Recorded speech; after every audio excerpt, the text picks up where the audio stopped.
Today I'm going to tell you a story so heavy it feels like dust in your lungs, set in the Old West, where the wind carried more secrets than prayers. It was a place where a man's name could weigh more than gold, and a single mistake could follow a family for generations. It all began with a cut rope at a quiet ranch gate. Something small, almost harmless, yet enough to drag two worlds into the same fire. Before we kick off this adventure, don't forget to hit like on the video and let us know in the comments where you're watching from. The sun went down the way it always did over Ash Hollow, slow and dusty, like the day was too tired to leave. The hills swallowed the last red light, and the yard turned the color of old iron. Sarah Mitchell stood on the porch with her hands folded around a chipped tin cup, not drinking, just holding it for the warmth that wasn't there. The horses should have been shifting in the barn by now. They always did at dusk, hooves scuffing straw, leather creaking, the soft breath of animals settling for the night. But the barn was quiet. Too quiet. Even the dog, old Rust, hadn't barked once. Inside the house, Owen Hart sat at the table counting shells the way a man counts prayers when he doesn't know how to pray. He lined them in neat rows, his fingers moving slower than they used to. "Wind's turning," he called without looking up. Sarah didn't answer. The wind had turned an hour ago, bringing the smell of dry sage and something else, something faint and sharp, like cold smoke that had no fire attached to it. She stepped off the porch and walked toward the gate.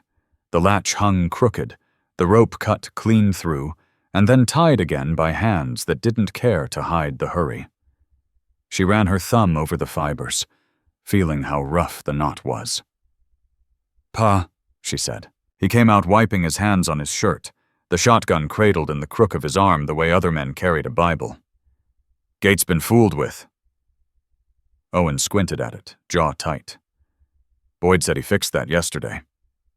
"Well, someone fixed it again." From the barn came the sound of a loose board tapping against wood. Just once, then nothing.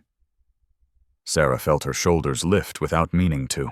Boyd Keller appeared around the corner, carrying a sack of flour that leaked white dust like a wounded thing. His face was pale under the dirt. "Bag was torn open," he said. "Didn't take a handful. Just tore it and left it." Owen swore under his breath. "Tracks?" "Yeah." Boyd jerked his chin toward the road. "Horses came in, not out. 2 of them, maybe 3. Sarah looked past him, to the stretch of land that had been her whole world since she was a child. The low fence, the cottonwoods by the creek, the empty line of hills. It all looked the same as yesterday, and that was the worst part. Trouble didn't look like trouble until it was standing in the yard. Owen went back inside and set the shotgun on the table. "We're not hauling tomorrow." Sarah turned. "Pa, can't risk the road. Clyde Moran can take his contract and choke on it." The words landed heavy. That delivery was the only money left to keep the bank from breathing down their necks. Sarah knew it, and he knew she knew. "That'll cost us the place," she said quietly. He shrugged like a man already tired of losing. "Place ain't worth much if we're buried under it." Outside, the light faded to the thin gray that comes before full dark. Boyd saddled one horse anyway, just in case. "You and the girl ought to head to town," he told Owen. "Stay with Dust Hollow folk a spell." Owen shook his head. "Not running from shadows." Boyd looked at Sarah instead. "You could ride with me, Miss Sarah. Be safer?" The offer hung there between them, warm and sensible. Sarah pictured the narrow room above the mercantile, the smell of soap and coffee, people talking like the world was still nailed down. Then she thought of her father alone in this house with his hands trembling around a gun. "I'll stay," she said. Owen didn't thank her. He just nodded, the way men do when gratitude is too close to fear. Night settled in like a heavy coat. The crickets started up, then stopped again as if they'd forgotten the tune. Sarah lit the lamp in the front room, its flames small and stubborn. Owen checked the lock on the door twice. "Don't like the feel of it," he muttered. "Neither do I." They ate cold biscuits without tasting them. The clock ticked louder than it had any right to. Somewhere a board creaked, though no one stepped on it. Sarah went to close the shutters, and froze. Out past the fence, near the line where the fields turned into dark, a man stood watching the house. She saw him clear as daylight. Tall, unmoving, the outline of a hat against the sky. "Pa," she whispered. Owen came up beside her, shotgun rising. "Where?"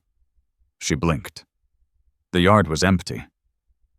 "Right there. I swear I—" "Moon plays tricks," he said, but his voice wasn't convinced. He stepped back, thumb on the hammer. The gun coughed in his hands, a short, ugly sound. Owen hissed and dropped it, blood blooming on his palm where the metal had bitten him. "Damn thing," he growled, wrapping his hand in a rag. Sarah felt a cold thread wind through her chest. Her father had always been steady as fence posts. Seeing him bleed from his own weapon felt like watching the world tilt a little. They barred the door. Boyd left at last, promising to ride back at first light. Midnight came and went. The house held its breath. Then, from the direction of the barn, a soft scrape slid through the dark. Sarah sat up in her chair. Owen was already on his feet. Another sound. Slow, deliberate.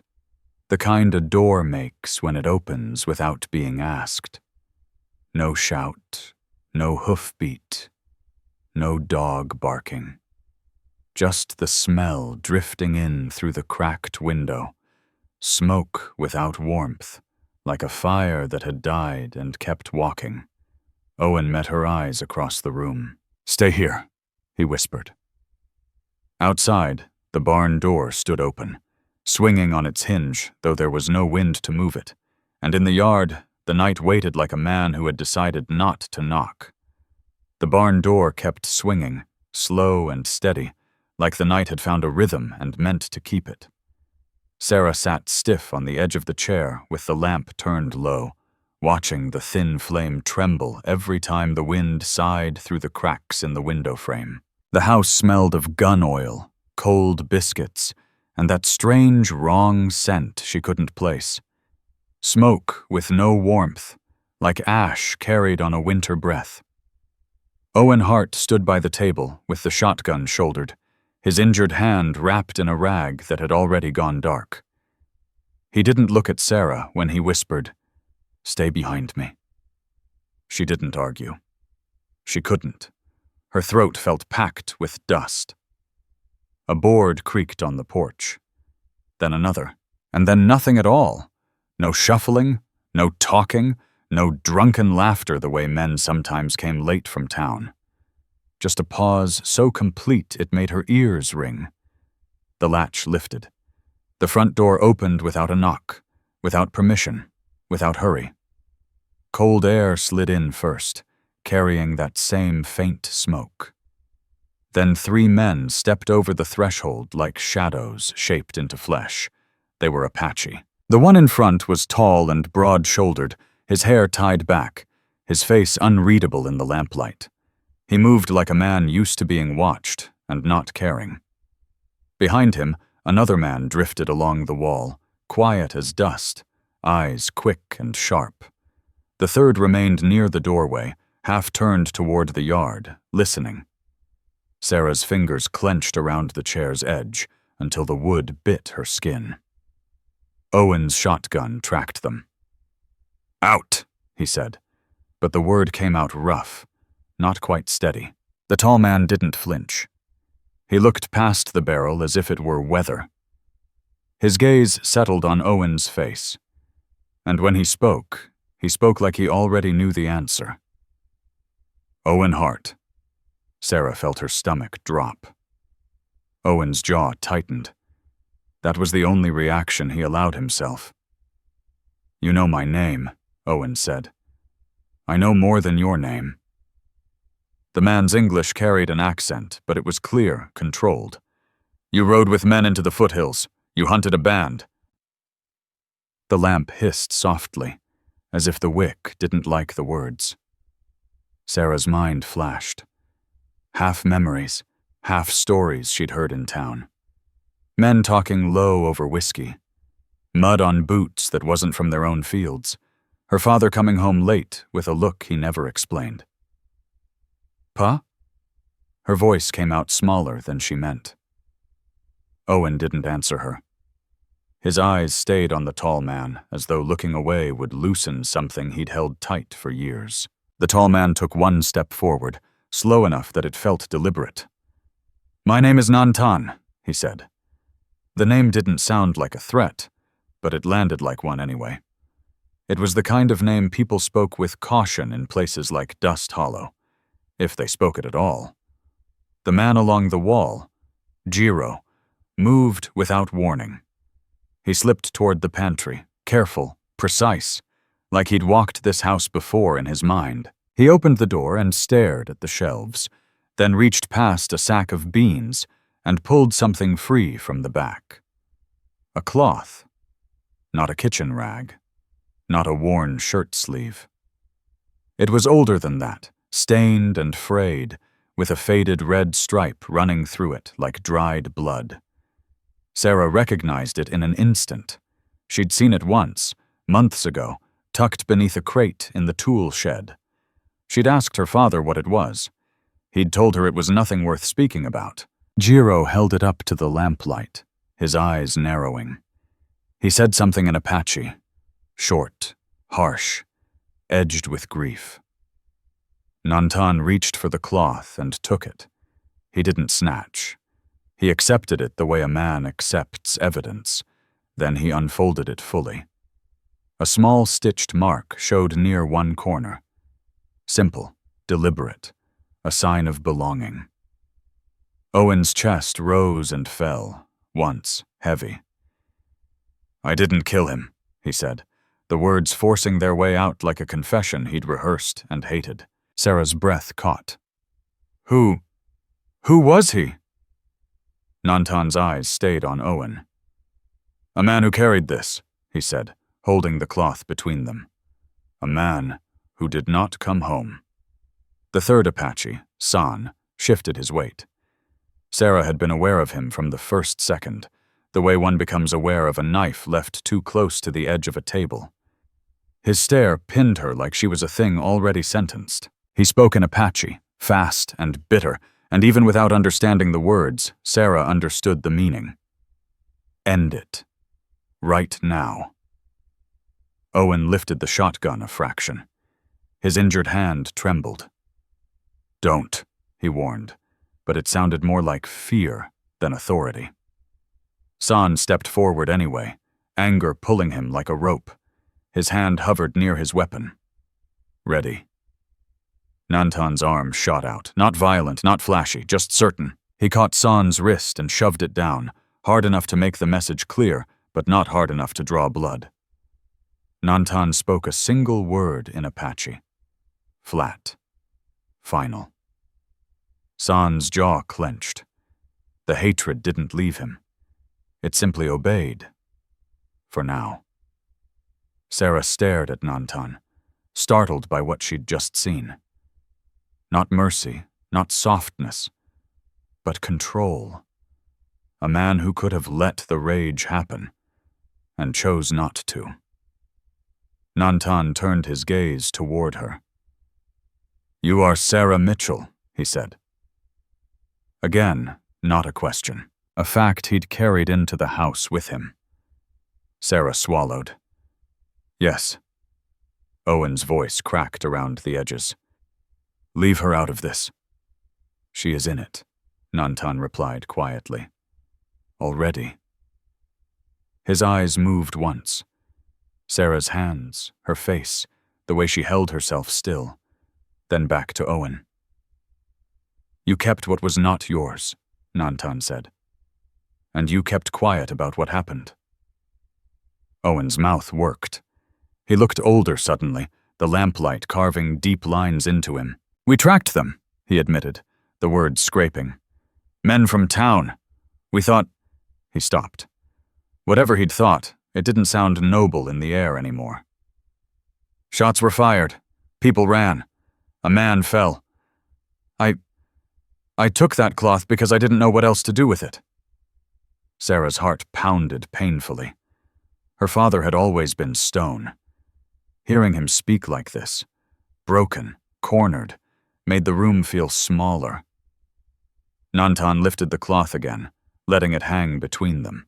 "In our way," he said, "a debt does not disappear because you close your door."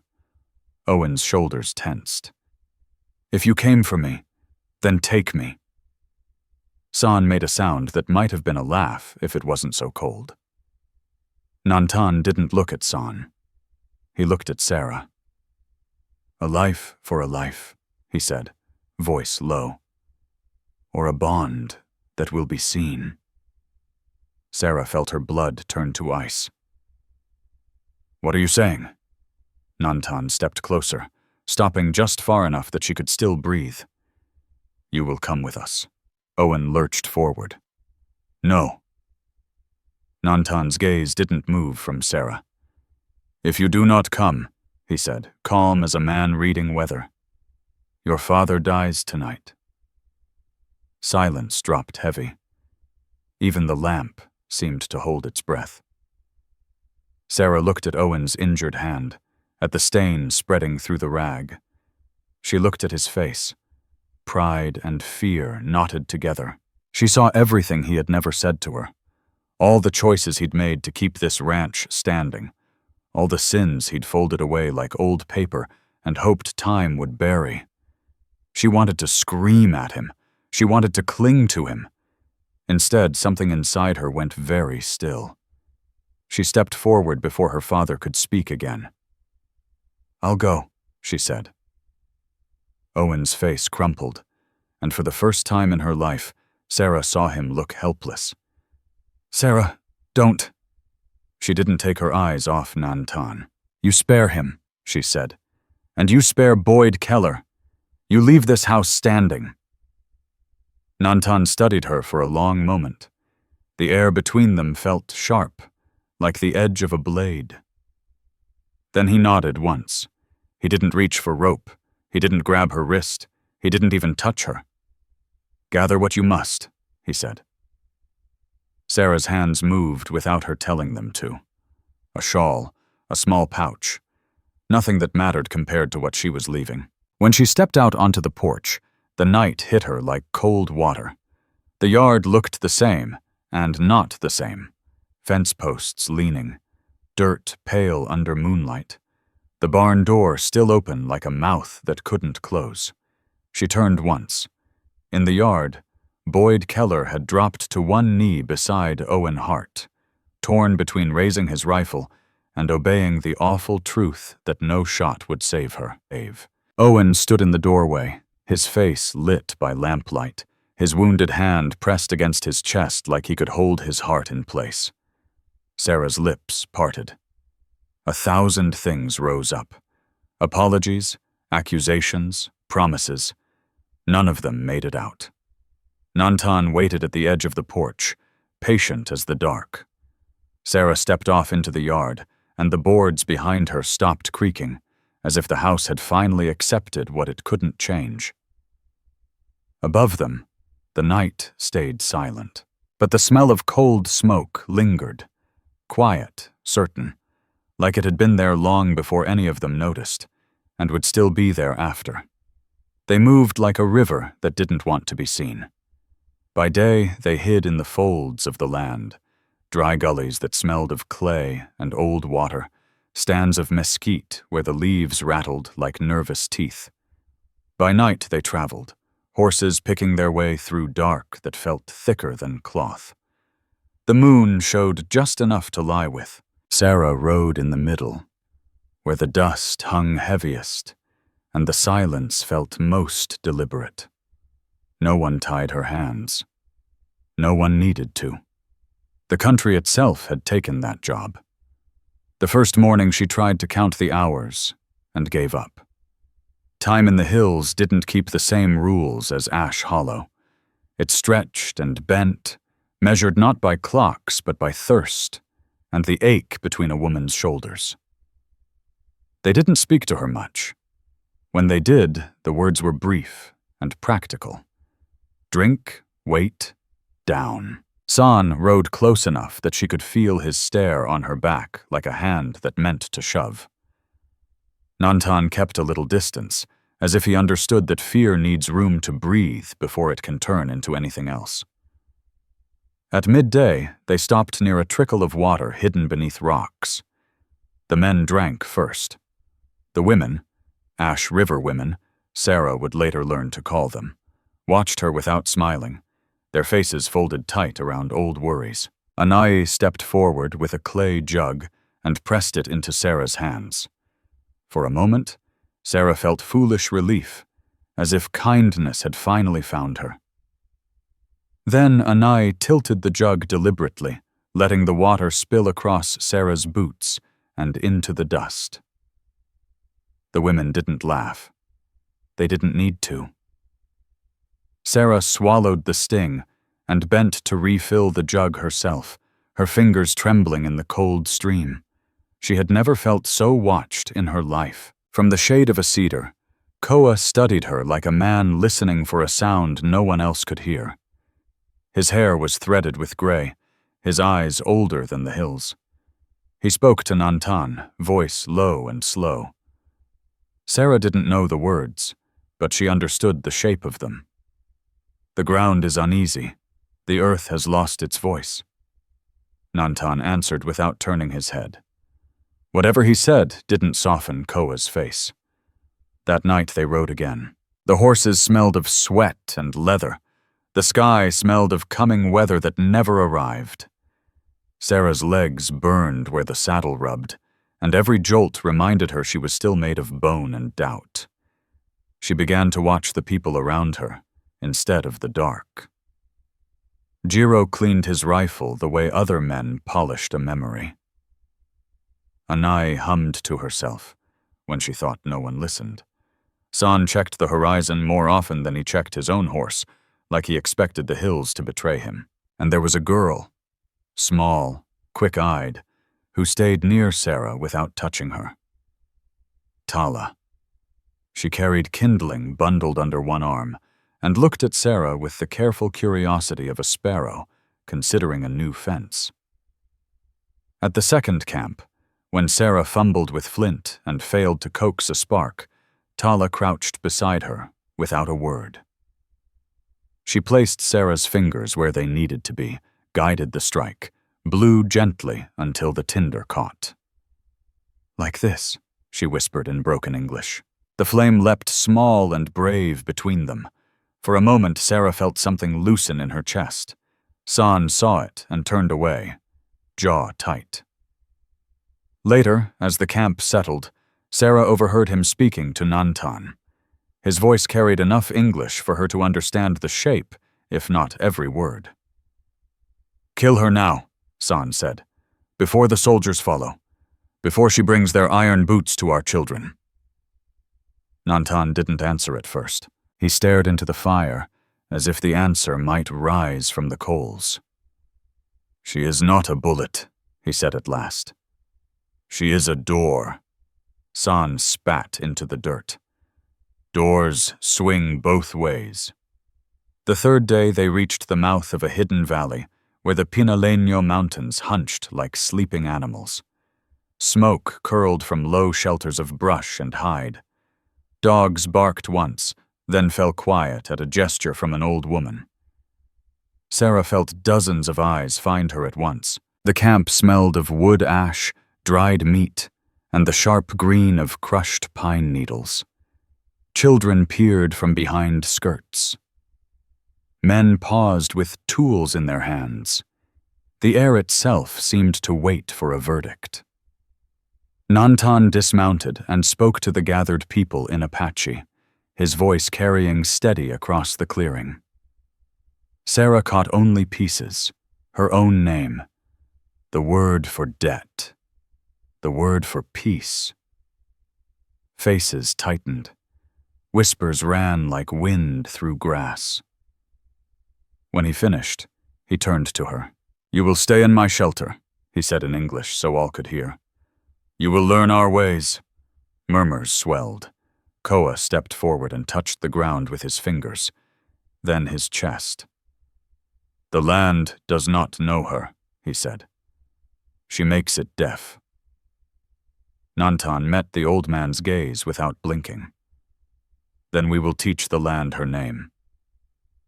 Sarah felt the weight of that sentence settle over her like a coat she hadn't agreed to wear. Anai led her to a small shelter at the edge of camp and handed her folded clothing, soft buckskin smelling of smoke and sage. Sarah held it as if it might bite. "My dress," she said, touching the worn blue fabric she'd brought from home. Anai shook her head once. Sarah understood. Behind the shelter, she cut the hem away with a borrowed knife, the sound of tearing cloth louder than any gunshot. Each rip felt like another mile between her and the porch at Ash Hollow. When she stepped out in the new clothes, the women watched without approval, without comfort. Only Tala nodded, quick and shy. That evening, Nantan called the people together around the central fire. The flames threw long shadows that made every face look older. He spoke again, this time with no softness in his tone. When he said Sarah's name, a hush spread outward. "She will be my wife," he declared, "by our right. So the debt will be seen and ended." The words struck like thrown stones. Sarah's heart hammered against her ribs. She had imagined many fates on the ride through the hills. None of them sounded like this. Nantan looked at her then, not as a chief addressing a crowd, but as a man asking a single person a question without speaking it. Protest would have been easy. A shout, a refusal. The part of her raised in Dust Hollow knew all the arguments by heart. But she also knew what waited beyond the ring of firelight. San's patience thinning, the soldiers' tracks drawing closer, her father bleeding under a lamp she would never see the same way again. Sarah kept her mouth closed. The silence answered for her. Later, when the camp slept and the stars crowded low over the mountains, Sarah lay on a bed of woven mats and listened to the unfamiliar night. Every sound had a new name she didn't know. Nantan entered without touching the curtain. He set his knife on the ground near her sleeping place, the blade catching a sliver of moon. "For your safety," he said simply. "Not for mine, not for us." Then he stepped back into the dark. Sarah stared at the knife for a long time, trying to decide whether it was a promise or a warning. The camp breathed around her. Coughs, a baby's sigh, the shuffle of a dog dreaming. Far off, beyond the hills, a faint rhythm drifted through the quiet. Hooves, distant, measured, uncertain whether they were real or only the memory of fear. Outside, Nantan stood facing east, listening the way a man listens for rain that might save him, or drown him. For the first time since he'd crossed the threshold of Ash Hollow, he did not look certain at all. Morning in the valley came without mercy. The light slid down the mountains like pale water, washing the camp in colors that looked gentle and felt unforgiving. Smoke from the cooking fires clung low to the ground, smelling of pine pitch and boiled corn. Dogs nosed through the ashes, and children moved barefoot between shelters, as if the night had never carried the sound of distant hooves. Sarah walked behind Miri toward the stream, a clay bowl cradled in her hands. The buckskin shirt still felt strange against her skin. Soft in places, rough in others, smelling of another life she hadn't chosen. Every step reminded her she no longer belonged to any one road. Tala followed a few paces back, quiet as a breath. The girl didn't touch Sarah, didn't speak, but her presence felt steady in a way Sarah hadn't expected from anyone here. At the water's edge, the world sounded almost peaceful. Frogs hidden in reeds, the thin music of current sliding over stones. For a moment, Sarah could pretend she was only a traveler passing through. Then San's voice cut across the clearing. He stood near the fire with several Ash River women gathered around him, his words sharp enough to carry.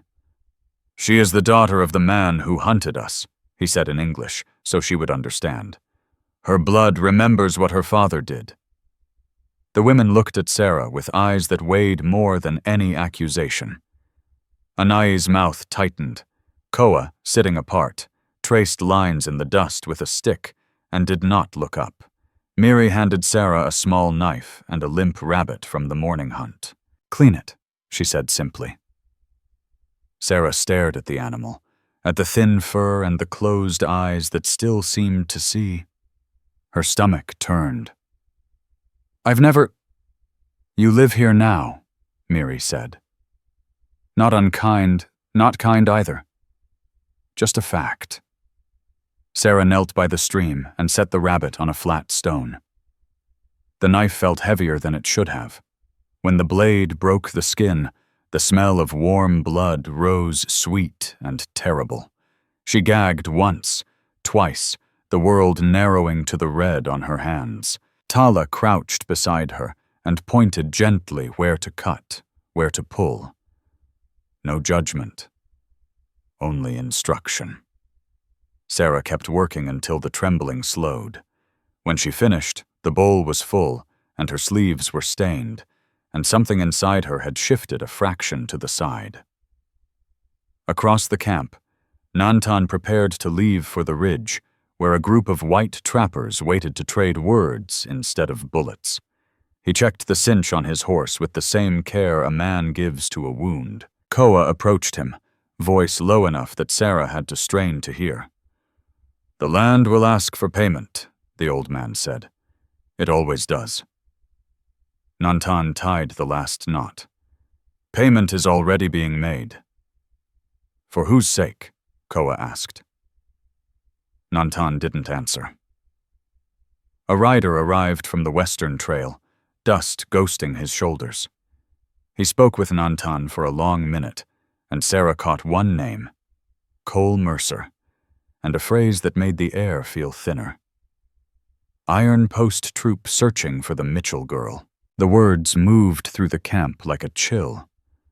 San's gaze found Sarah again, satisfied and dangerous. "You see," he said, "she is a beacon for their boots." Sarah looked down at her blood-streaked hands and wondered whether a person could ever be clean enough again. Later, when the camp settled into the slow work of the day, Nantan called her to the edge of the cottonwoods where the shade smelled of sap and damp earth. He stood with his back to the stream, the knife he had left near her bed now at his belt. "Your father is being hunted by his own people," he said without preface. "The soldiers look for you as proof of a crime." Sarah swallowed. "I know." Nantan studied her face the way one studies weather before crossing a pass. "You can send him a message.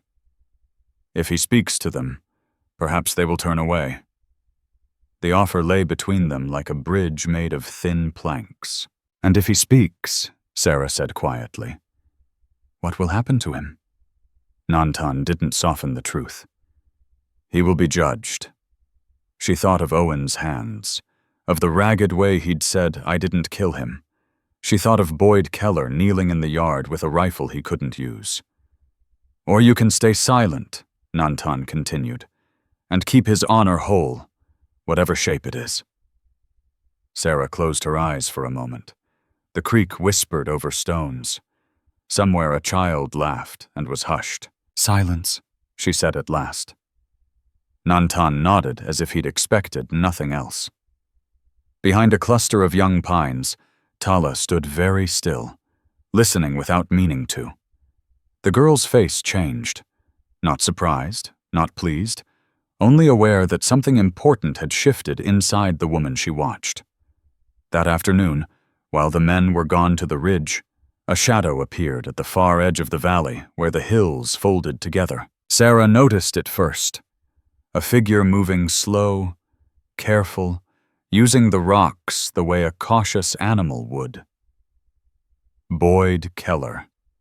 He kept low, hat pulled down, the familiar stoop of his shoulders unmistakable even at distance. He didn't cross into the camp. He only looked, counting shelters, counting horses, counting perhaps the cost of following a trail this far.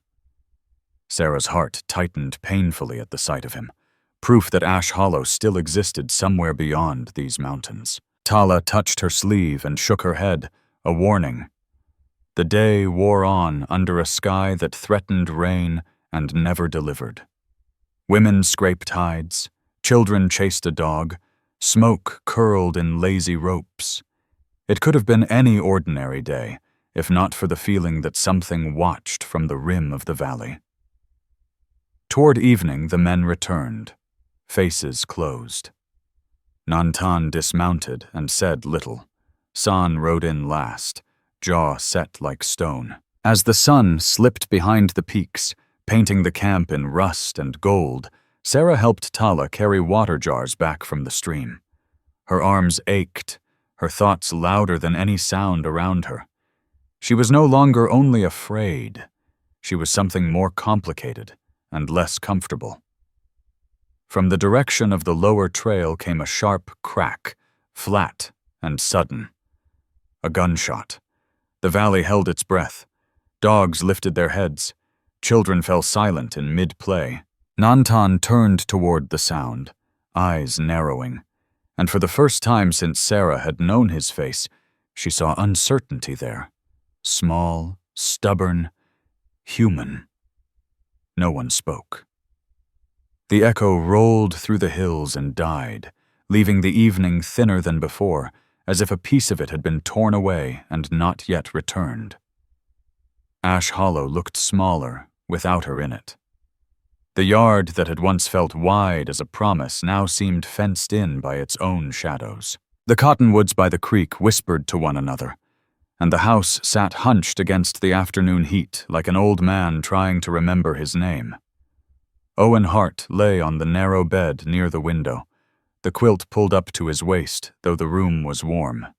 His injured hand rested on his chest, wrapped in fresh cloth that smelled of vinegar and soap. Every now and then he flexed his fingers as if testing whether they still belonged to him. Boyd Keller stood at the table, hat in his hands, turning the brim round and round. "They came asking again," Boyd said. "Dust Hollow folk. Said if I know where she is, I ought to tell it." Owen stared at the ceiling boards. "And what did you tell him?" "Nothing worth hearing." A fly bumped against the glass, stubborn and stupid. Outside, a wagon rattled past on the road, the driver not bothering to look toward the house that used to be a place folks stopped at for water and talk. Now they rode by like it was already a grave. Owen pushed himself upright with a grunt. The movement drew a line of pain across his face, and Boyd stepped forward, then stopped when Owen waved him off. "I put her there," Owen said quietly. "Right in their hands." Boyd didn't answer at first. He set his hat on the table and poured water into a tin cup, holding it out. Owen took it and drank like a man trying to swallow more than thirst. "You didn't march her up those mountains," Boyd said finally. "No," Owen replied, staring into the cup. "I just built the road." The front door opened without a knock, and Clyde Moran walked in as if he owned the air inside. His boots were polished too fine for ranch work, his vest too clean for honest sweat. "Afternoon, Hart," he said with a smile that never reached his eyes. Owen's shoulders tightened. Clyde. Morin glanced around the room, taking in the bare shelves, the patched curtains, the way the place smelled of medicine and worry. "Heard you called off that delivery," Morin went on. "Bad timing, what with the bank breathing down your neck." Owen set the cup aside. "What do you want?" "Just neighborly concern." Morin leaned against the doorframe. "I could take this land off your hands. Fair price. Save you the trouble of losing it piece by piece." Boyd made a sound in his throat he quickly swallowed. Owen looked out the window toward the pasture where his best horse grazed, the roan mare that had carried his wife on her last ride before fever took her. The animal lifted its head as if it felt his gaze. "I ain't selling," Owen said. Morin's smile thinned. "You might change your mind once Marshal Gant reads that paper he sent." He pulled a folded document from his pocket and laid it on the table like a playing card he knew would win the hand. "Summons," Morin said. "You're to explain your part in that little militia business last year. Folks have long memories when it suits them." Owen didn't touch the paper. "They'll want names," Morin added softly. "Stories. Maybe even your daughter's whereabouts." The word daughter hung heavy in the room. After Morin left, the house felt emptier than before. Boyd picked up the summons and read it twice, as if the lines might change under his eyes. "Cole Mercer was asking questions in town," he said. "Some say he thinks Sarah went willingly." Owen laughed then, a sound without humor. "Willingly? Like she chose to walk into a storm." That evening, Owen saddled the roan himself, ignoring Boyd's protests. The mare nickered when she felt his weight, remembering better days. He rode her to the edge of Dust Hollow, where the horse trader waited with a purse of coins that didn't jingle enough. "Good animal," the trader said, running a hand along the mare's neck. "Too good for a man in trouble." Owen signed the bill of sale with fingers that shook only once. When he turned away, the stable smelled of hay and the sweet ghost of his wife's laughter. He carried the coins home like a sack of stones.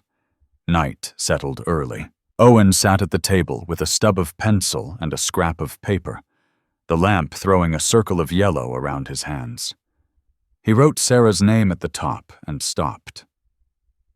"My girl," he began, then crossed it out. He tried again. "Sarah, I am—" The words tangled. Apology felt too small. Explanation too thin. He could hear her voice in his head. The way she'd asked Pa. The night the door opened without a knock. The pencil hovered, then fell still. Boyd watched from the doorway, seeing a man crumble by inches. He would remember this moment long after the hills forgot the sound of their voices. "You could tell them the truth," Boyd said gently. "Maybe it'd help find her." Owen folded the paper and set it aside. Truth don't always save what matters. "So you'll keep quiet?" Owen looked toward the window where moonlight traced the outline of empty pasture. "I'll keep what's left of her name clean," he said, "even if mine gets buried." Outside, a rider passed on the road, spurs singing to themselves. The world went on with no regard for the choices being made inside small rooms. The next morning, Marshal Gant's deputy brought more questions, and the neighbors brought fewer greetings. Dust Hollow folk gathered in low knots, talking about safety and examples, and how a man's sins could travel farther than his fences. Boyd stayed close, becoming the second pair of eyes that saw Owen Hart's slow undoing. The way he moved careful through his own house, the way he listened for a voice that wouldn't come back. Late in the afternoon, Clyde Morin returned, this time with a bottle and a confidence that smelled of opportunity. He spoke to Owen on the porch where the boards remembered Sarah's last footsteps. "Marshal Gant's eager to prove he can keep order," Morin said, pouring whiskey neither of them wanted. I told him what I heard, that Nantan's holding a valuable captive. Owen's head came up. You told him what? Morin shrugged. Just doing my duty as a concerned citizen. The words hung in the air like the first roll of thunder before a storm nobody asked for. The valley woke with a restless kind of light. Clouds dragged their bellies across the peaks, gray and swollen, as if the sky couldn't decide whether to break open or hold its breath. Smoke from the morning fires curled thin and nervous, carrying the smell of boiled corn and wet sage. Even the dogs moved with their tails low. Nantan stood near the edge of camp, tightening the strap on his saddle. He did it slowly, twice, as if the leather might tell him something if he listened hard enough. Sarah watched from a little distance, Tala at her side like a shadow sewn to her feet. The girl said nothing, only followed the line of Sarah's gaze to the man preparing to meet the very people who would rather see him buried than breathing. Koa approached with the quiet step of a man who had outlived many bad decisions. If the girl walks out before soldiers, he said, voice low, blood will find its way home. Nantan kept his hands on the strap. Blood already lives here, he answered. I am trying to teach it new manners. Across the clearing, San spoke to a knot of younger men, his back turned to Nantan. His words were too soft to catch, but the shape of them was clear. Doubt hammered into agreement. More than one pair of eyes slid toward Sarah and away again. She felt like a stone thrown into a still pond, watching the circles she hadn't meant to make. A rider arrived near noon with news from the outer trails. Iron Post Troop had set camp closer, less than a day's ride, and Cole Mercer wanted to talk. Not fight, the message insisted. Talk. Nantan called the people together around the central fire. The air smelled of damp earth and the first hint of coming rain. He spoke in Apache, then turned to Sarah so all could understand. You will come with me, he said. Not as a prize, as a witness. Murmurs ran through the Ash River women like wind through dry grass. Anai folded her arms. Miri looked at Sarah with something almost like pity. Before they left, Nantan asked Sarah to stand where everyone could see her. Say it yourself, he told her, so their ears will not lie. Sarah's throat tightened. She felt the weight of the camp on her shoulders, the children with dust on their cheeks, the women with hands cracked from work, the men who measured her worth by the trouble she carried. I am here because I choose to be, she said, the words shaking but clear. Not because I was forced. Silence answered first, then whispers, softer this time, less sharp. Some faces eased, others hardened further. Acceptance, she was learning, rarely traveled in straight lines. They rode out with only a small escort, Jiro, 2 others, and Sarah riding just behind Nantan.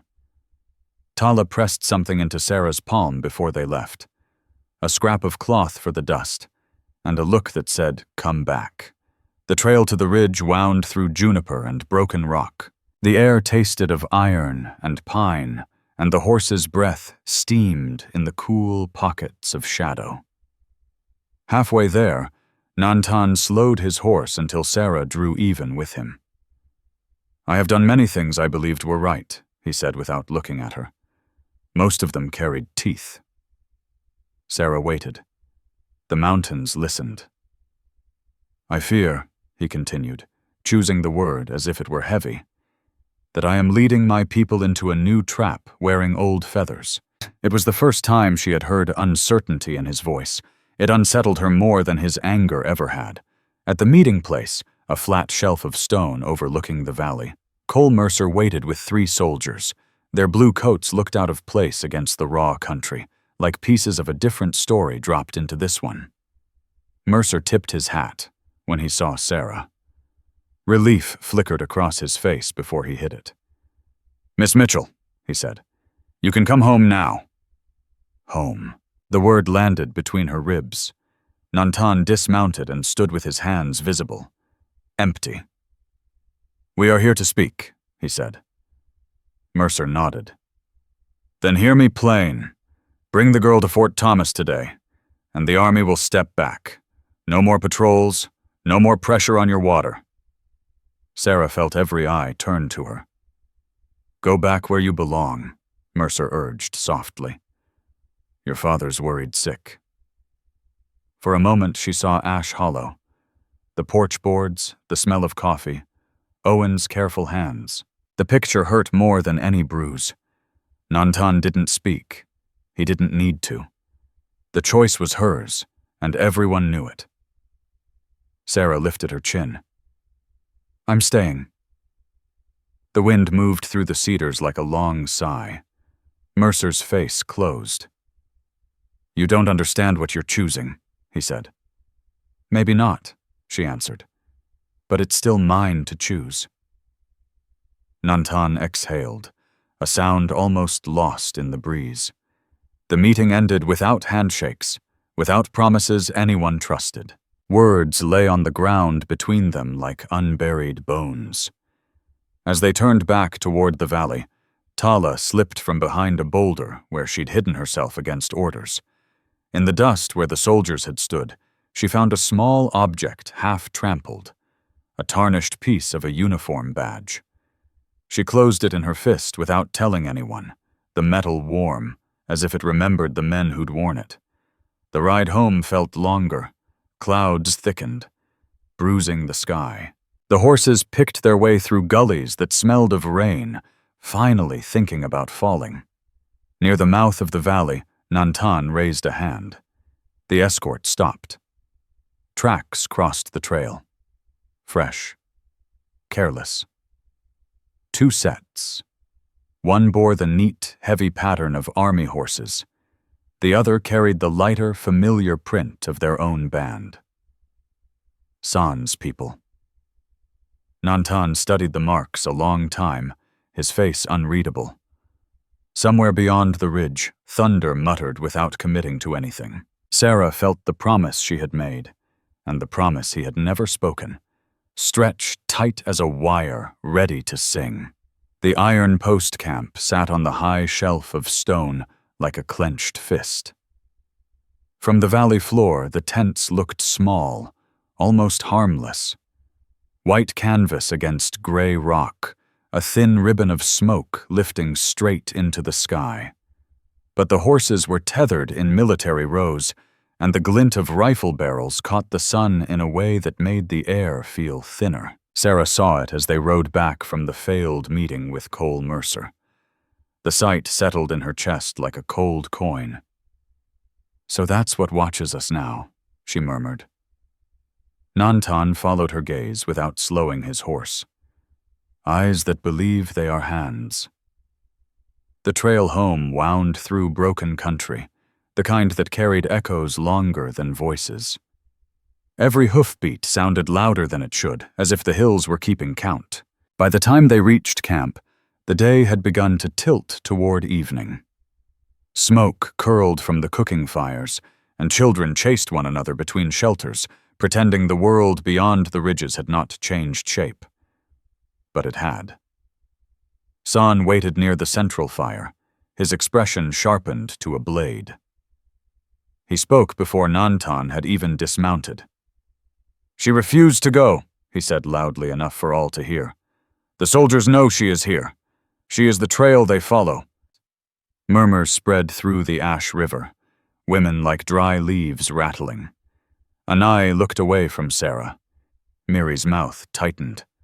Sarah felt the weight of their fear settle on her shoulders heavier than any pack. In Dust Hollow, far beyond her sight, Clyde Morin was doing his own kind of talking, stirring the townsfolk with stories of a captive girl and savage hills, urging them to demand the army ride in and fetch her home. Marshal Gant, eager to look like a man who kept order, had already sent word to tighten the ring around the valley. Those things reached the camp like distant thunder, felt more than heard. That evening, the people prepared for the first fire of the season, a quiet rite of thanks and memory. Women braided cedar into wreaths, men gathered wood chosen with care. Children were washed and scolded into stillness. Sarah stepped forward to help and found her path blocked by Anai. "Not tonight," Anai said gently but firmly. "This is for those the land knows." The words stung more than anger would have. Sarah nodded and stepped back, watching from the edge as flames were lit and prayers whispered. She felt the boundary like a fence she could see, but not cross. Later, Nantan came to her where she sat apart. "You heard them," he said. "I did. They fear what follows you. So do I." He studied the firelight on her face. "You can still leave," he told her. "Go to Fort Thomas. Let the wind settle." Sarah looked at the ring of people, at Tala kneeling beside the flames with her head bowed, at San's back rigid with certainty.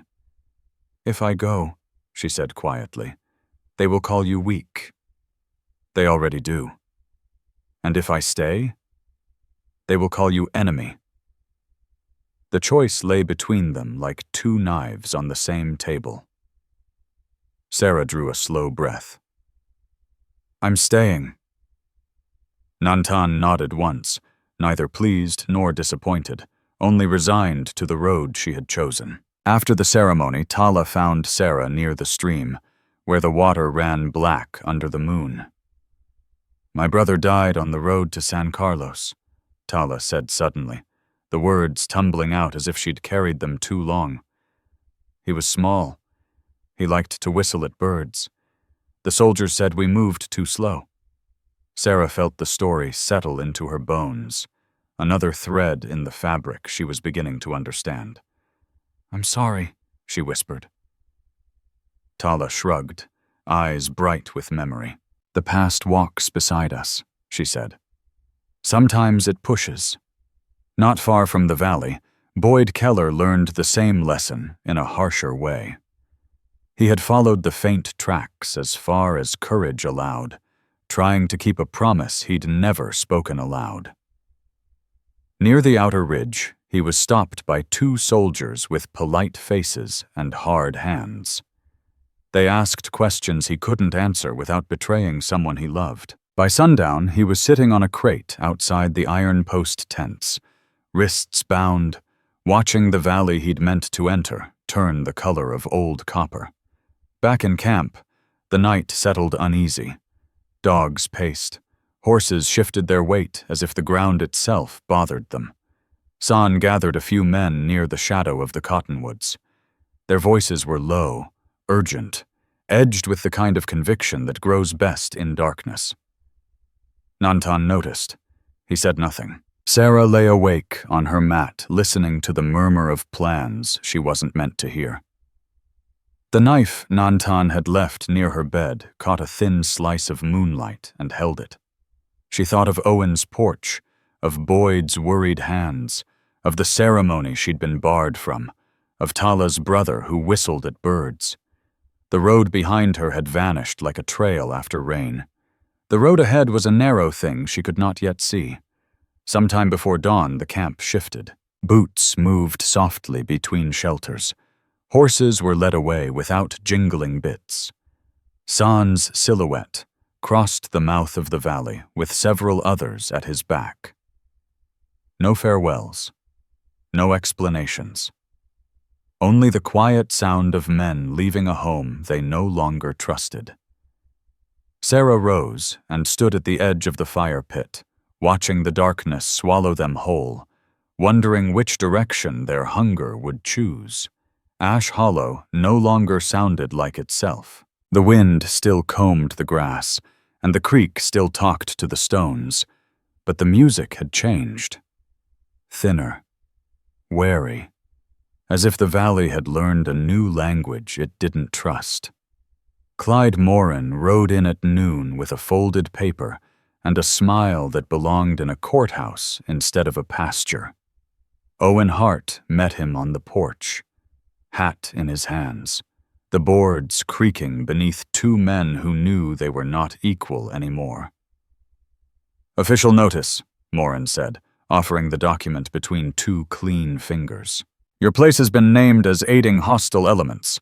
There are consequences for that." Owen unfolded the paper slowly. The words swam in the heat.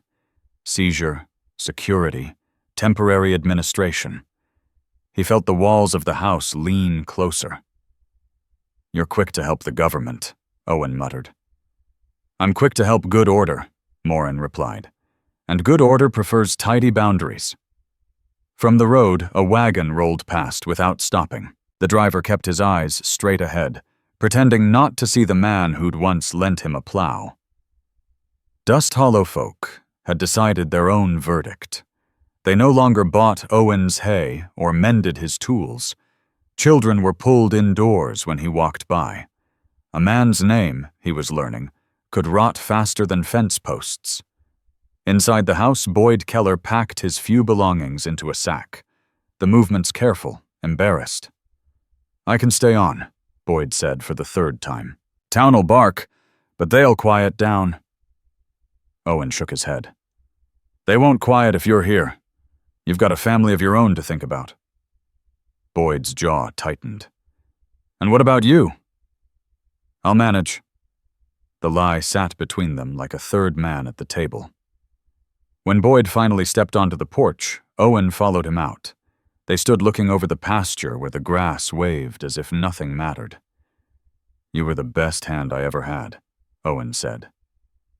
Boyd swallowed. "You were the best boss I'll ever get." They shook hands like men who understood they might not do it again. Beyond the valley, other wheels were turning. Cole Mercer received new orders stamped with authority and impatience. Escort a survey crew through the foothills, chart a line for the railroad that would slice the country in two. Progress, the paper called it. Safety for settlers. He read the words with a frown and thought of the girl who'd refused to come home. In the Apache camp, Koa felt the change before any rider arrived. He knelt by the stream and pressed his palm to the damp earth as if listening for a heartbeat. "The land has been marked," he told Nantan, "not with paint, but with intention." Nantan watched the water slide over pebbles that had never asked to be counted. "Then we will have to decide what kind of scar we are willing to wear," he answered. That evening, a messenger reached the camp with news carried like burrs on a sleeve. Cole Mercer's men were preparing to guide strangers with measuring chains and iron stakes straight through the heart of the valley. Sarah heard it while helping Tala grind corn near the fire. The mortar felt heavier than it should. The rhythm wrong. "They will come to the creek," Tala said quietly. "To our drinking place." Sarah thought of Ash Hollow's own water, of how a stream could belong to everyone and no one at once. The idea of lines driven into living ground made her chest ache. Later, Nantan spoke to the people in a voice meant to steady more than to command. Some listened with folded arms, some with lowered eyes. San's absence was a wound that had begun to fester. When the crowd dispersed, Cole Mercer approached Sarah near the edge of camp. He had come under a flag of parley, hat in hand, the dust of his long ride still on his boots. "Your father's in a hard spot," he told her, keeping his voice low. "Town's turned its back. Morin's circling like a hawk." The words struck harder than any shout. "He sold the roan," Mercer added, "to pay debts." Sarah felt the memory of the mare's soft nose against her palm and swallowed against the sudden burn in her eyes. "This is happening because I stayed," she said. Mercer didn't deny it. He didn't need to. Before he left, Tala slipped beside Sarah and pressed something into her hand, a small tarnished badge edge, bent as if trampled. The metal was warm from the girl's skin.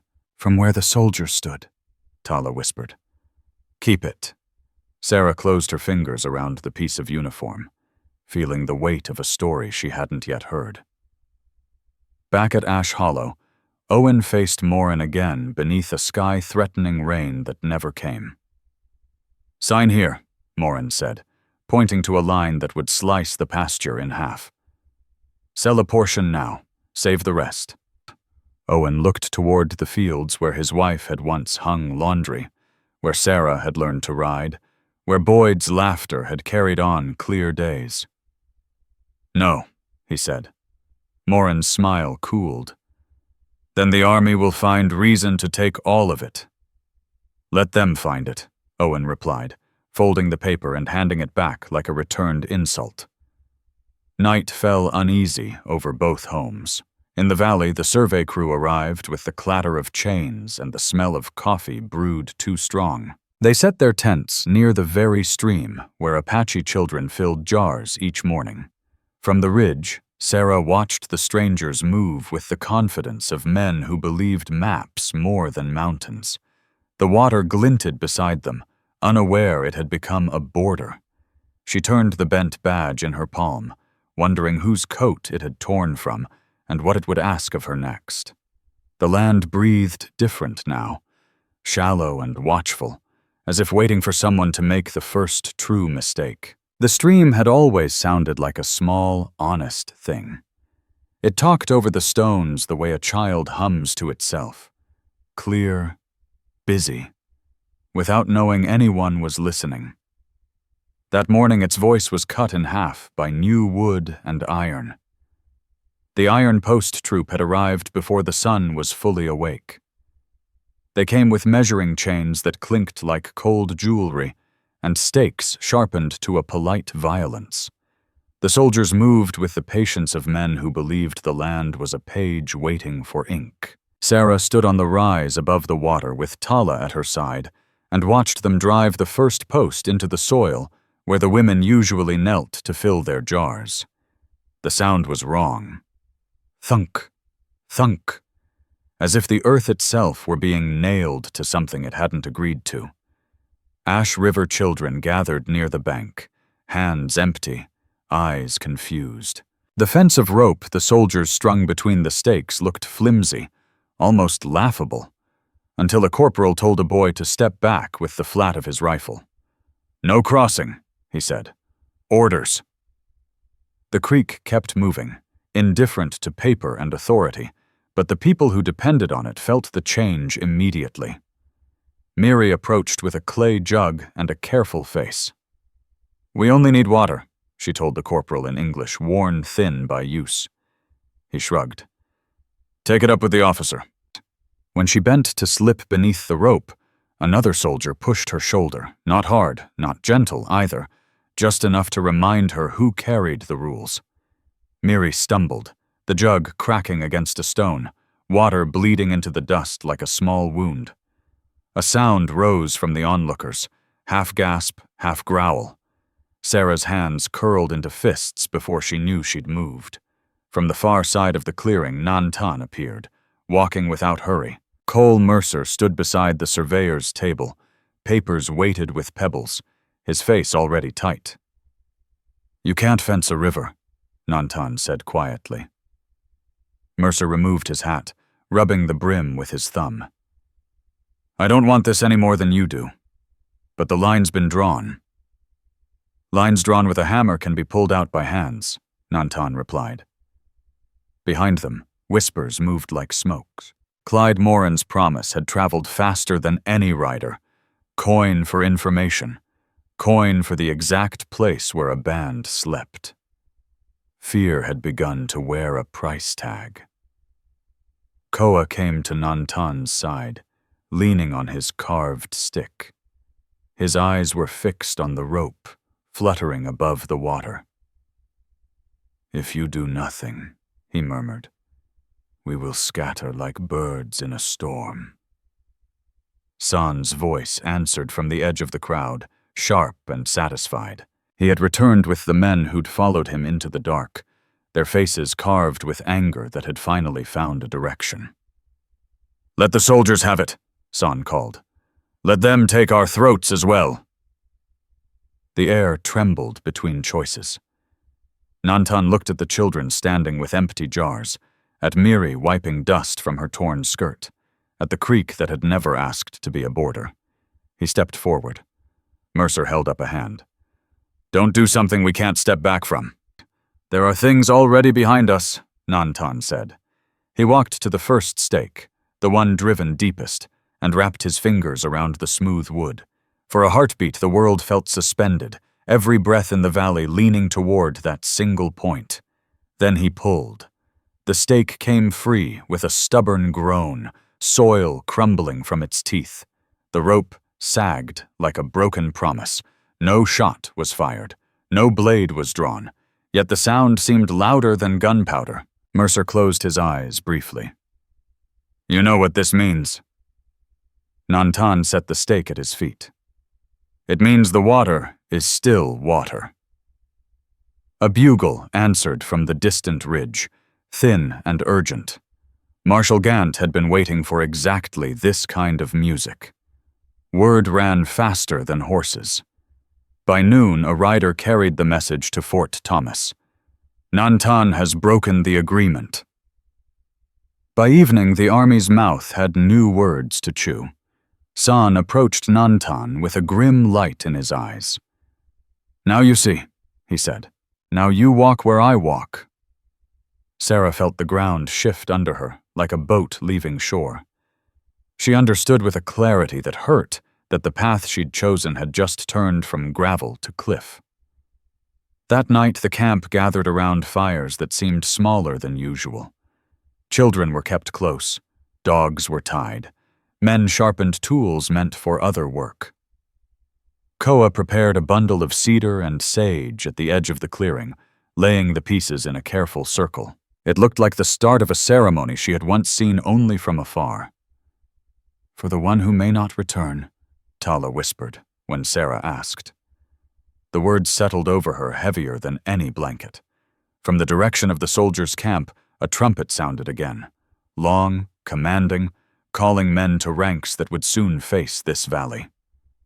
Nantan stood alone near the stream he had uncaged, listening to the echo fade. His shoulders carried the shape of a man who had chosen a door and found only a wall behind it. Sarah watched him from the shadows, knowing that whatever had been possible yesterday was no longer on the table. The creek talked on over its stones, innocent and stubborn, while the night gathered its courage around them. The valley had begun to wear a collar. After Nantan pulled the stake from the earth, the Iron Post troop did not charge in with banners or gunfire. They did something worse. They stayed. Canvas tents crept along the ridges like pale mushrooms after rain, and watchfires blinked at night in places that used to belong to stars alone.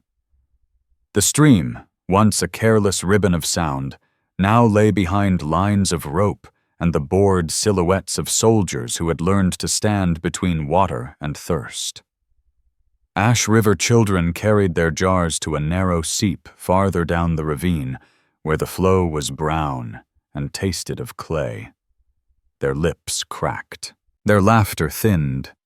Sarah walked with them, guilt sticking to her like burrs. Miri knelt beside a little boy whose cheeks had gone too warm. His breath came fast, the kind that makes mothers look at the sky as if answers might be written there. "It is the water," Miri whispered. "It turns against us." Cole Mercer appeared at the edge of camp, with a satchel of medicine that smelled of alcohol and old hope. He handed a bottle to Miri without meeting Sarah's eyes. "Tell your people to boil what they can," he said. "I can't do more than this."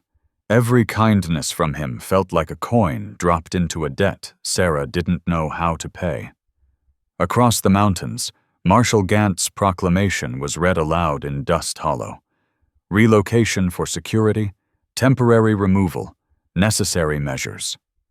The words tasted of iron and meant cages with open roofs. Clyde Moran rode out to Ash Hollow again with his contract folded in a pocket like a patient snake. "Time's running thin, Hart," he told Owen on the porch where the paint had begun to peel like tired skin. "Sign now and you might keep a corner for yourself." Owen stared at the fields that had learned his footprints better than any map. "I'll keep the whole of it or none." Morin smiled the way a man smiles at a dog that thinks it can bite thunder. Back in the valley, Sarah sat near the sick child while the evening bled into purple. Nantan stood a little apart, watching the camp he had meant to protect slowly tighten into a knot. "I brought this," he said quietly. "I cannot pretend otherwise." Sarah looked at the boy's small hand curled around Miri's finger. "We all brought something," she answered. Tala approached then, glancing around before opening her palm. In it lay the bent scrap of badge she had found near the meeting place, the metal rubbed dull, but still holding a single clear letter. "H," Tala whispered. Sarah traced the mark with her thumb. The shape matched a memory she'd tried to forget. Men in town wearing coats with polished buttons, talking about the hills as if they were a nuisance rather than a home. "My father's name begins with that," she said, then hated how the words sounded. Tala shook her head. "Many names begin with many letters." The thought was a thin bridge over a dark river. Near midnight, a rider slipped into camp on a tired horse, moving with the careful secrecy of a man who knew the value of shadows. Boyd Keller dismounted behind the shelter where Sarah slept and pressed a folded paper into her hands. "He wrote it and couldn't bring himself to send," Boyd murmured. "I figured someone ought to." Sarah held the letter as if it might burn. "Are you all right?" she asked. Boyd gave a short laugh without humor. "I'm a trespasser in both worlds now. That's what comes of loving stubborn people." He was gone before she could answer. Sarah unfolded the paper by the light of a low fire, the pencil lines wandering like a nervous trail. "Sarah," it began, then stopped. Began again. "I led them into those hills. I believed what they told me. A man fell. I did not fire the first shot." Her breath caught on the words. The page trembled in her hands. "Another man did. A white man. I have kept his name buried like a stone in my boot. I thought silence was a kind of shield." The letter ended without farewell. Without asking forgiveness, it did not know how to hold. The camp slept around her. Coughs, the soft shuffle of a dog, the distant call of an owl pretending to be wise. Sarah folded the paper slowly, feeling the weight of a truth that arrived too late to be clean. Outside the ropes, the soldiers' lanterns burned like patient eyes. Nantan stood at the edge of the stream, listening to water argue with wood. He did not look like a chief in that moment, only a man who had set his foot on a path and discovered it was made of thorns. Somewhere in the darkness a child whimpered, and the sound stitched itself into Sarah's bones. She knew she could ride to Fort Thomas and beg Marshal Gant to loosen his grip. She knew the words she might say, the tears she might use. She stayed. The night accepted her decision without applause. Wind moved through the cottonwoods, carrying the smell of rain that refused to fall. The letter in her pocket felt heavier than any knife.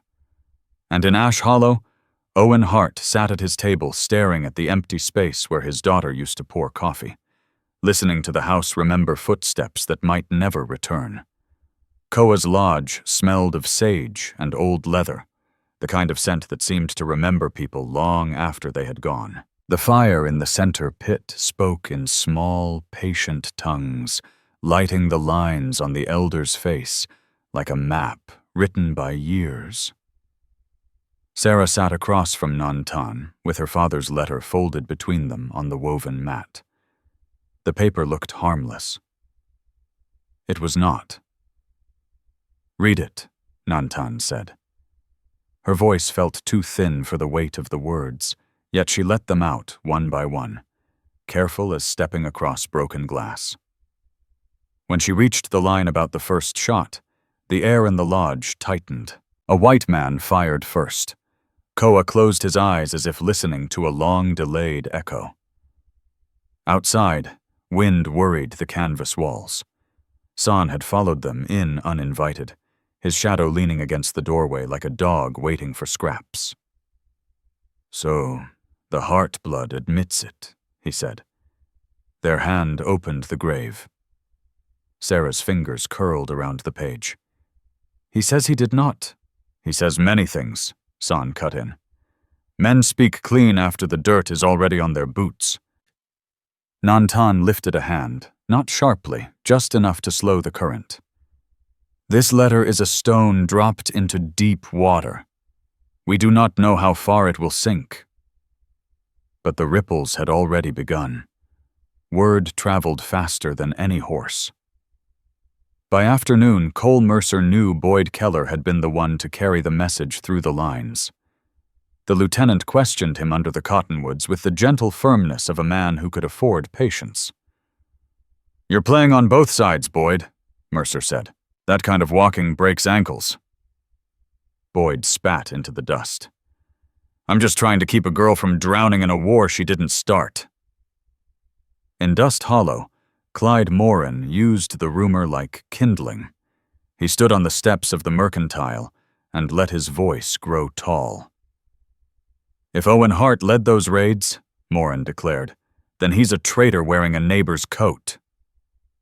Dust Hollow folk nodded as people do when anger warms them better than sun. Back in the lodge, the truth sat between Sarah and Nantan like an unwanted guest.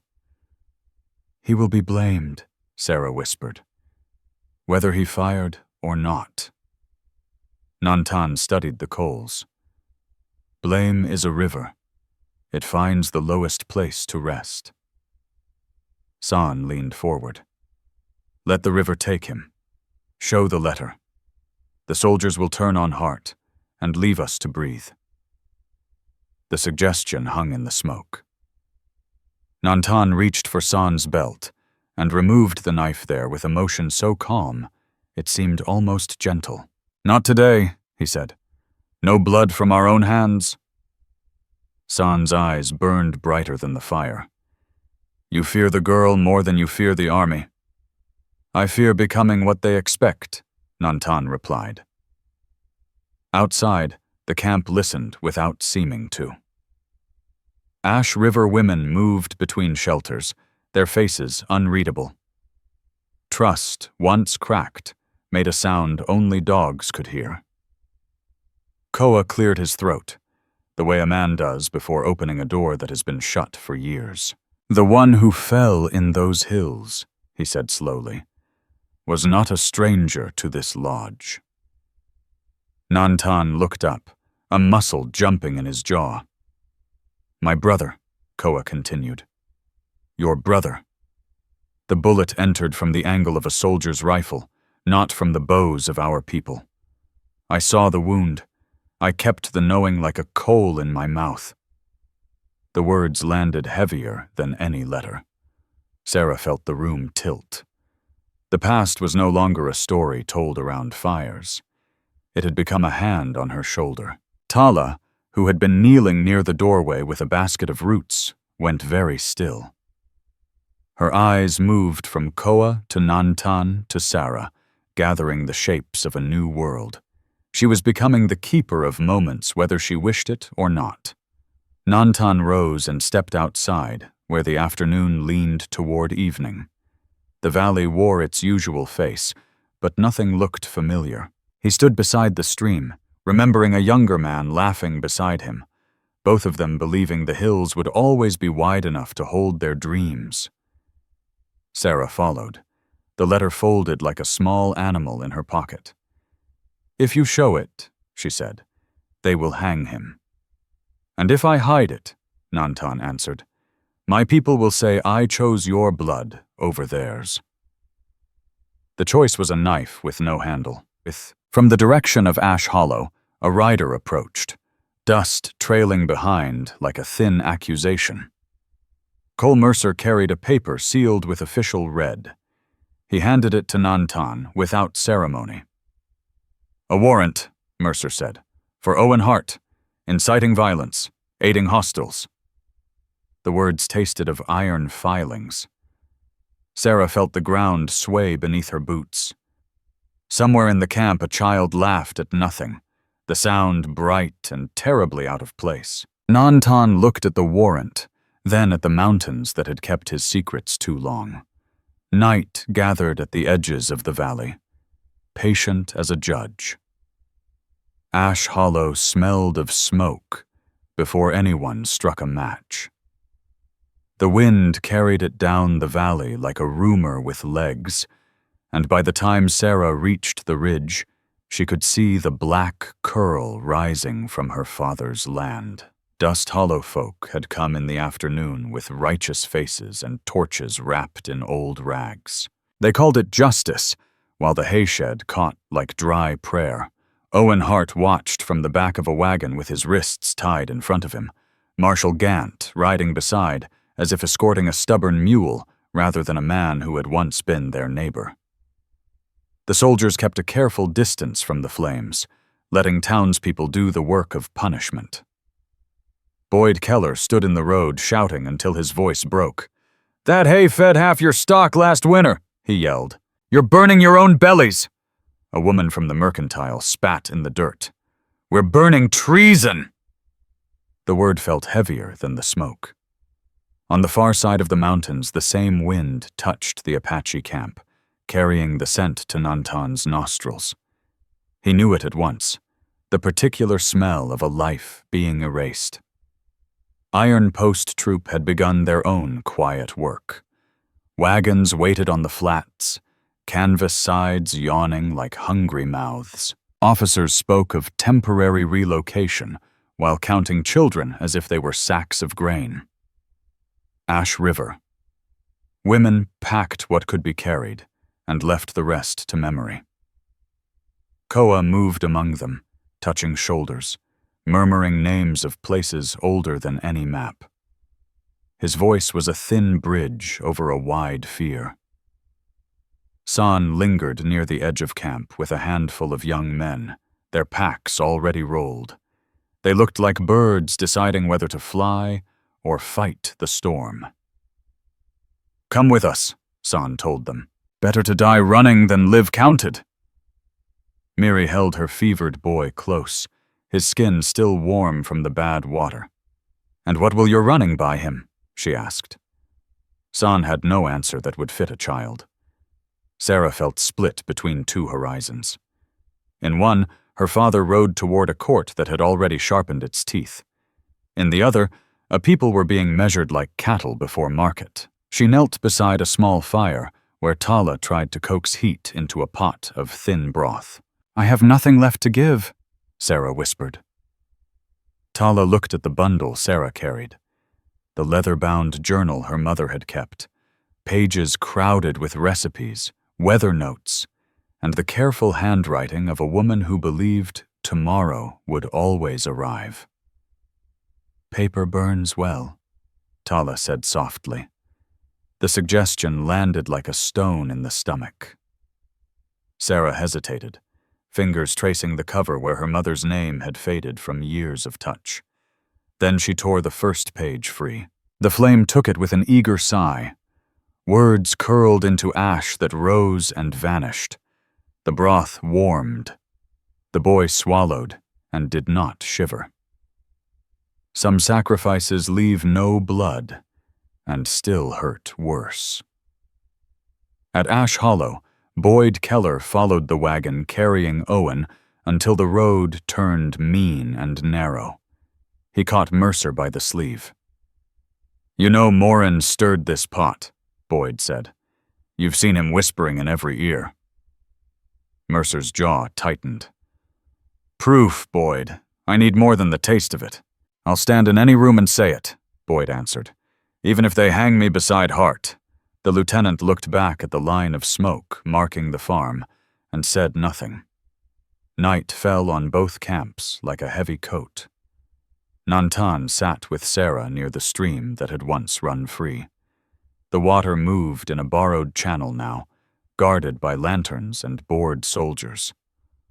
"You could end this," Sarah said, the words trembling despite her will. "Give me to Gant. Say I came by force. He would listen." Nantan watched the reflection of fire on the current. "If I trade you for peace," he said, "I teach my people that a life can be used as a coin. Tomorrow they will spend another." "My life has already been spent," she replied. He shook his head. "Not by me." The refusal settled between them like a wall made of quiet. Across the clearing, Tala stepped forward and placed her hand on both their shoulders.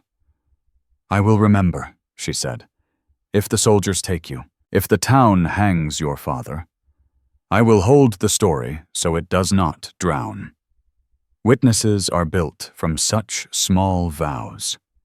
From the hills came the first sound of hooves, distant, uncertain. Dogs lifted their heads. Men reached for tools that pretended to be weapons. Two rhythms approached the valley that night, different as heartbeats. One was steady and disciplined, the measured trot of the Iron Post troop returning from Ash Hollow, with Owen Hart in their keeping. Their lanterns blinked like a line of cautious stars. The other was uneven, hurried, the horses of San's band coming back from wherever anger had taken them. Their silhouettes cut sharp against the ridge. Neither friend nor enemy yet.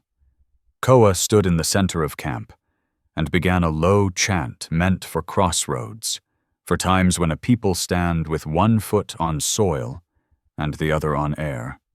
Sarah listened, feeling the ash of her mother's pages still warm on her palms. Somewhere between the two approaching sounds lay the thing that could not be lost. The name a man carried. The water a child drank. The memory a girl kept safe in her chest. The night held its breath, unsure which door would open first. The valley had learned the language of waiting. By dawn, the air carried two different kinds of dust. One raised by disciplined boots from the east, the other by nervous hooves from the west. Between them lay the camp of Red Echo Band, small as a bird caught between opening doors. Iron Post troop moved first. Their column slid down the Pinaleño slope with the slow confidence of men who believed the world was already written in their favor. Marshal Gant rode at the front, his coat buttoned to the throat despite the warmth, as if authority were something that might spill out. From the opposite ridge, San's band appeared, scattered and restless, faces painted with anger more than tradition. They looked younger than Sarah remembered, boys wearing the shapes of warriors because the morning demanded it. Nantan stood at the edge of camp and felt both winds touch his skin. Koa placed a hand on his shoulder. "The day has chosen its teeth," the elder murmured. Ash River. Children had been led to the high meadow before sunrise, their small bundles bumping against thin backs. Miri walked with them, glancing over her shoulder as if the valley might close like a book when she was not looking. Sarah watched from beside Tala, heart beating in two directions at once. Nantan had forbidden her to follow him to the open ground. He had spoken gently, which made the order harder to bear. "You are not a shield," he had said. "Do not try to become one." But she tied her hair back and came anyway. The ultimatum arrived on a folded paper carried by a young corporal whose hands trembled as if he were delivering thunder. Gant's words were clean and cold. "Deliver Nantan before first light, or the band will be removed by force." Removal was a polite name for erasure. San laughed when he heard it. "They want a single head for 100 throats," he said. "Let us give them 100 heads instead." His men answered with a low growl that made the horses uneasy. Across the field, Boyd Keller was led in irons beside Cole Mercer, his wrists raw where the rope had rubbed. He caught Sarah's eye and managed a crooked smile. "Seems I've become evidence," he called softly. Mercer avoided her gaze. Nantan stepped forward then, moving past the last shelter and into the strip of open grass that separated the camps. The sun caught the beadwork on his shirt and turned it briefly into small fires. "I will speak where both can hear," he said. Gant halted his column and dismounted. San approached from the other side, knife hanging loose at his belt like a question. The space between them felt thin as ice. Sarah followed, despite the command that still echoed in her ears. Each step sounded too loud, as if the ground were scolding her. Tala walked just behind, the scrap of badge warm in her palm. "You should stay," Tala whispered. "If he stands there," Sarah answered, "I will not watch from a doorway." Nantan looked back once, surprise flickering across his face, then something like acceptance. Gant cleared his throat. "You've broken the agreement, Nantan. You cut our markers. You threatened settlers." "The markers threatened water," Nantan replied. "Water threatens no one." San spat into the grass. "Talk ends here. Blood is the only language they understand." The marshal's eyes narrowed. "I will not debate with a murderer." The word struck like a stone. Murmurs rose on both sides. From the soldiers' line, a trumpet sounded, not a call to charge, but a reminder that patience had limits. Horses shifted, leather creaked, men felt the familiar itch at their fingers. Boyd struggled against his guards. "This is Morin's doing," he shouted. "He paid to stir you all." Mercer pushed him back, yet the accusation hung in the air like smoke. Nantan raised his hands, palms open. "If a single life will quiet this storm, take mine." Sarah felt the sentence cut through her ribs. San stared at him in disbelief. "You would kneel?" "I would stand between," Nantan said. Gant hesitated, unused to gifts offered without teeth. "Come with us, then. The band remains." The valley held its breath. Sarah stepped forward before she could think better of it. "He is not the only one responsible," she said, voice shaking but clear. "My father, Owen Hart, led the men into those hills, but another fired first, a white man. This paper proves it." She looked to Tala, who lifted the badge fragment so the sun could read the letter carved there. "H," Tala said simply. A ripple moved through the soldiers. Names began to sprout like weeds. San laughed again, but the sound had lost its edge. "Now the girl speaks for ghosts." Gant rubbed his jaw, eyes shifting between Sarah and Nantan, as if measuring two unfamiliar tools. "This changes nothing today," he said finally. "Orders stand." Nantan took another step, closing the distance to the marshal. "Then take me," he repeated. The world narrowed to the space around his boots. Someone in the western line fumbled with a rifle, metal clicking against impatience.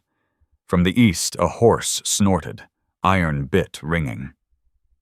Sarah felt the air tighten the way it does before lightning decides its path. Tala gripped her hand, the badge digging into their joined palms. Koa began a low chant from the camp, thin as thread, yet strong enough to stitch courage where it was tearing. Nantan stood between the two fires and did not move. A bolt slid home on a gun, sharp, unmistakable, and no one could tell from which direction the sound had come. The valley listened, waiting to learn which breath would break first. The open ground below the mountain did not become a battlefield. It became something quieter and heavier, a place where men discovered that truth can bruise more than bullets. The sound that had threatened to break the morning, the slide of a bolt, hung in the air, and then died, embarrassed by what followed. No shot came. Instead, voices began to rise, awkward as first steps after a long illness. Tala moved forward with the small scrap of metal held between her fingers.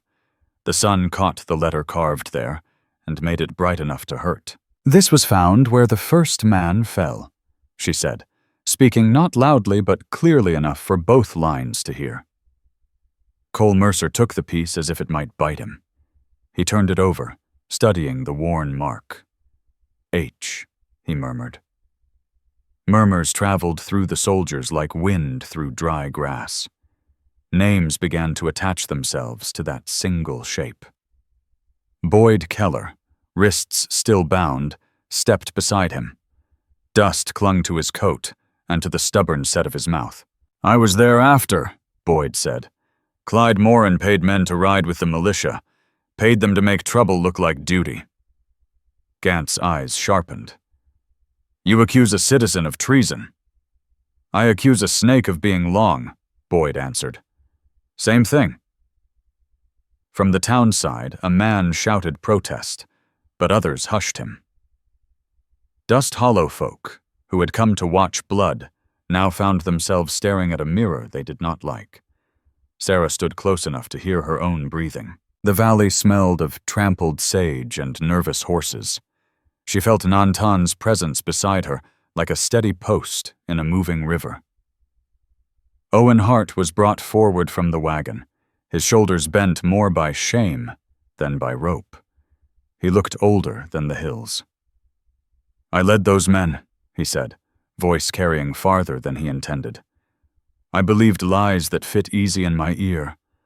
A man died because I followed the wrong trail."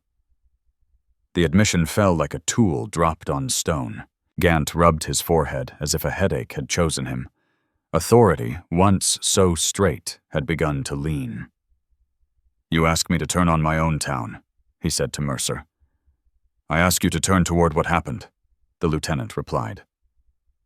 Across the field, San lowered his rifle a fraction, not surrendering, only listening. His face remained carved from stubborn wood. Nantan stepped closer to the marshal. "Take the one who bought the fire," he said. "Leave the water alone." At silence considered the offer. At last Gant nodded to two soldiers. "Bring Moran." Clyde Moran, who had been watching from the rear with the comfortable expression of a man attending someone else's funeral, found himself suddenly at the center. His protest tangled in his beard. "This is madness," he sputtered. "I am a businessman." "You are a match seller in a dry house," Gant said, and the handcuffs closed with a small, decisive sound. A breath seemed to leave the valley all at once. The soldiers relaxed a little. Some townsfolk looked at their boots as if the dirt might explain them. Mercer unfolded a fresh sheet of paper on the saddle and began to write. His pen scratched like a cautious mouse. "The stream will be reopened," he announced, "until a proper boundary can be drawn with both voices present." Miri covered her mouth, tears surprising her eyes. Ash River children stirred on the hillside, where they waited like seeds in poor soil. Victory tasted of dust, but prices do not wait politely at the door. Owen Hart straightened, meeting his daughter's gaze across the distance. "I will give the land," he said. "Whatever is asked. Let this end here." Sarah felt the words strike her chest. The farm with its stubborn fences, the porch where her mother had braided her hair, the barn that smelled of horses and honest work, all of it sliding away like a dream interrupted. Gant nodded. "Your property will be held in trust for reparations." Boyd Keller laughed once, a sound with no joy. "There goes the last clean acre in the county." The marshal turned to him. "You'll be released, but not welcomed. Best find another horizon." Exile wears no chains, yet it binds the tightest. Nantan listened without expression as Mercer read the final lines of the agreement. The band would remain on the valley floor, but under observation. His movements, his choices, his very steps would be counted like coins. Peace with a leash, San muttered. He lowered his weapon fully then, not in respect, but in weary acknowledgement that the day had chosen a different kind of wound. His eyes met Nantan's, and the crack between them remained visible as a scar not yet healed. Sarah felt the ground steady beneath her for the first time in weeks, and at the same moment she understood how much had been taken to make that steadiness possible. Tala came to stand beside her. The badge fragment returned to its cloth wrapping. "Stories do not end," Tala said softly. "They only change their clothes." As the crowd began to disperse, the stream was freed from its rope collar. Water rushed into old channels, laughing at the memory of restraint. Children ran to it as if greeting a relative long thought dead. Koa approached Sarah and touched her wrist with fingers that trembled slightly. "Peace always eats," he whispered. "It eats the flesh of those still breathing." The words settled into her like winter. Across the field, Owen was led away to sign papers that would empty his life with tidy signatures. Boyd Keller mounted a borrowed horse, already a stranger to the town that had known his boots. Nantan remained where he was, surrounded by victory that felt too narrow for his shoulders.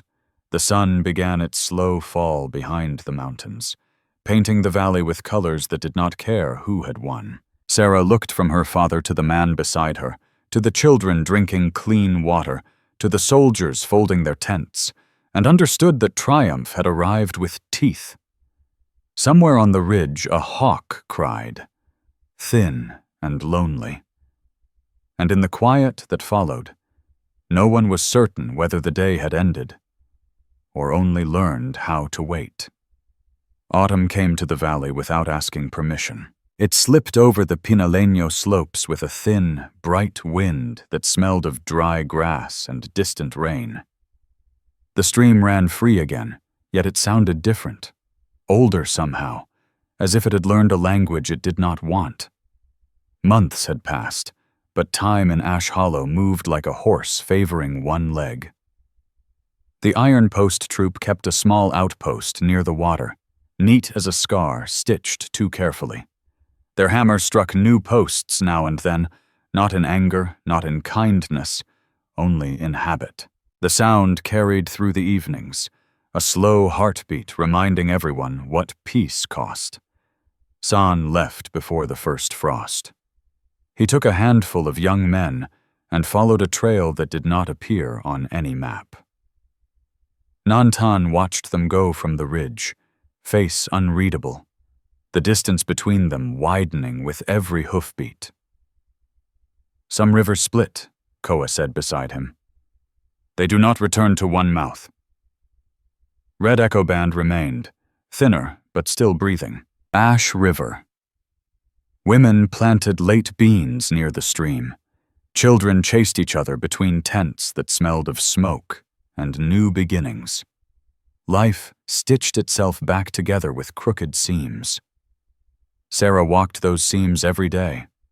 She had begun teaching the children letters on scraps of paper Mercer allowed her to salvage from the fort. Wrappers, torn reports, any white space large enough to hold a word. The pages were rough and smelled faintly of ink and iron, nothing like her mother's careful journal that had warmed a sick boy's soup. "Make the line like the river," she told a small girl, guiding her hand. "Let it move." The child laughed, proud of a crooked S that looked like a lazy snake. Teaching steadied Sarah more than she admitted. It gave her a place that was neither apology nor surrender. Across the valley, Owen Hart lived in a canvas lean-to beside Boyd Keller's shack at the town's ragged edge. The farm was gone, signed away with a pen that had felt heavier than any plow. He worked odd jobs now, mending fences that no longer belonged to him. Boyd kept him company, though neither spoke much. "You still going to visit her?" Boyd asked one evening, as they shared a pot of beans that tasted of tin. Owen stared toward the mountains where smoke from the Apache camp rose like a quiet flag. "I've learned to walk small," he said. "Sometimes small steps are all a man's allowed." He watched from a distance when Sarah came into town for supplies, tipping his hat but not approaching. Some doors had been closed by hands stronger than love. Near the stream, Nantan and Sarah learned the shape of ordinary days. They were not gentle at first. Silence between them held as much weight as words once had. Yet they built small bridges, mending a corral, carrying water together, listening to the night without fear of who might be listening back. One evening they sat by the fire beside the reopened creek. The flames painted their faces in uncertain colors. "I thought peace would feel louder," Sarah said. Nantan smiled faintly. "Peace is a shy animal. It comes only when no one is shouting its name." From the outpost, the hammer sounded again. Thunk, thunk, measured, patient, neither cruel nor kind, just there. Tala arrived with a bundle of stories in her eyes. The children gathered around her as they did each dusk, hungry for tales that were safer than memories. She spoke of the river before ropes, of the hills before maps, of a girl who crossed a line and did not fall. Sarah listened, realizing she had become part of a story she had not chosen yet could not leave. Boyd Keller appeared at the edge of camp once, hat in his hands, as if asking permission from the air itself. He did not step inside. He only watched Sarah laugh at something a child said, and then turned back toward town, carrying the picture with him like a lantern he would not admit to owning. Koa sat nearby, carving a small bird from cedar. "Stories are seeds," he told Tala when she finished. "Plant them well." The night deepened. Crickets tuned their fragile instruments. The stream whispered its endless argument with stone. Sarah looked at Nantan, at the lines grief had written around his eyes, at the stubborn gentleness that had survived everything. "I could still go back," she said quietly. "My father needs me." Nantan did not answer at once. He placed another stick on the fire and watched the sparks climb. "You have 2 homes now," he said. "One remembers you. The other is learning." She felt the truth of that settle like a warm coat. In the distance, a train horn moaned from the new track, thin and lonely, a sound that belonged to a future not yet invited. Sarah reached for Nantan's hand, not as a promise, but as a simple fact of the moment. "I will stay," she said. The words were small and enormous. Tala closed her palm around the bent scrap of badge she still carried, metal warmed by years of touch. "We did not win," she murmured, half to herself, half to the listening dark. "We only remained." The hammer at the outpost struck once more, then fell silent. The fire beside the creek burned low, and 2 figures tended it without ceremony, while the valley kept breathing, scarred, stubborn, alive. "Finally, let me send my deep thanks to you. Thank you for listening and for allowing this story to speak to your heart." The Wild West still holds countless truths, some painful, some tender, all worth remembering. Stay with us, subscribe, comment, and invite others to discover these untamed stories. From our hearts to yours, thank you for being part of this journey. Aviso legal barra disclaimer. Each story shared here is produced for storytelling enjoyment. Certain scenes may include fictional or dramatized elements inspired by historical circumstances.